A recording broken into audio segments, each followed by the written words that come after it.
Assalamualaikum warahmatullahi wabarakatuh. Salam sejahtera bagi kita semua. Mari kita panjatkan puji syukur kepada Tuhan Yang Maha Esa atas segala rahmat dan karunia-Nya, sehingga kita masih bisa berkumpul dalam kesempatan yang berbahagia ini. Perkenalkan, saya Elsa Nurfadilah. Pada kesempatan yang berbahagia ini, izinkan saya menyampaikan pemikiran atau pendapat saya tentang kekerasan seksual pada pendidikan tinggi dan juga cara penanganan, pencegahan, serta pemulihannya. Kekerasan seksual adalah kekerasan yang dilakukan oleh orang lain di luar keluarga korban. Di Indonesia, kasus kekerasan seksual setiap tahunnya selalu mengalami peningkatan. Peningkatan tersebut tidak hanya dari segi kuantitas atau jumlah kasus yang terjadi, bahkan juga dari kualitas. Dan yang lebih parah tragis, pelakunya adalah kebanyakan dari lingkungan keluarga atau lingkungan sekitar anak itu berada. Antara lain di dalam rumahnya sendiri, sekolah, lembaga pendidikan, dan lingkungan sosial lainnya. Kekerasan seksual cenderung menimbulkan dampak traumatis.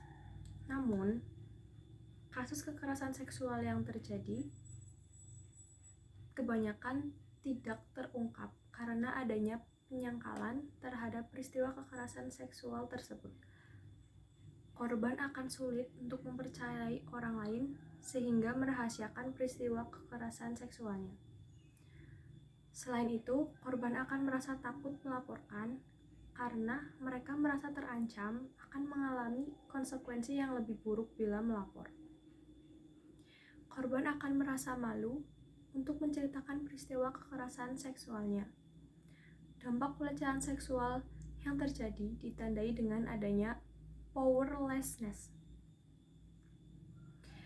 di mana korban merasa tidak berdaya dan tersiksa ketika mengungkap peristiwa pelecehan seksual tersebut. Tindakan kekerasan seksual tersebut membawa dampak emosional dan fisik kepada korbannya. Secara emosional, korban akan mengalami stres, depresi, goncangan jiwa, adanya perasaan bersalah dan menyalahkan diri sendiri, rasa takut berhubungan dengan orang lain.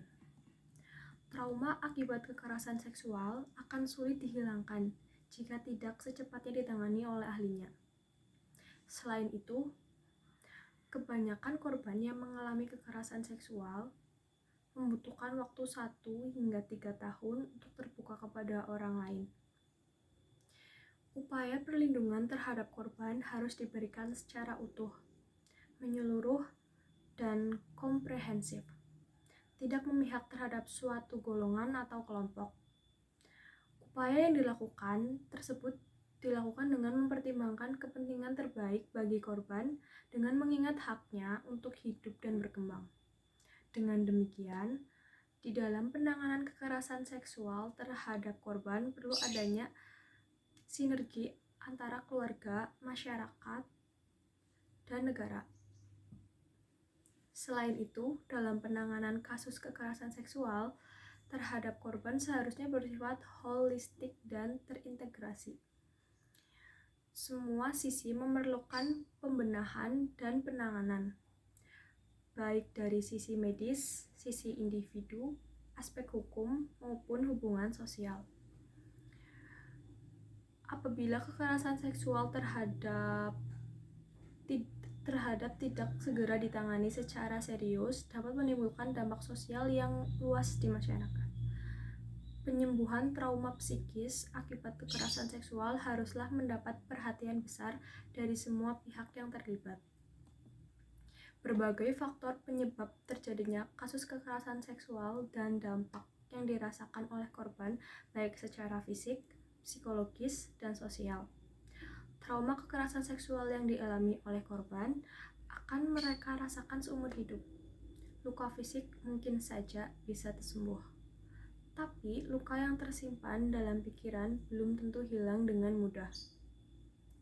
Hal itu harus menjadi perhatian karena korban. Hal itu harus menjadi perhatian karena korban, selain memang wajib dilindungi, juga harus di tangan para korbanlah masyarakat, di tangan para korbanlah masa depan suatu bangsa akan berkembang.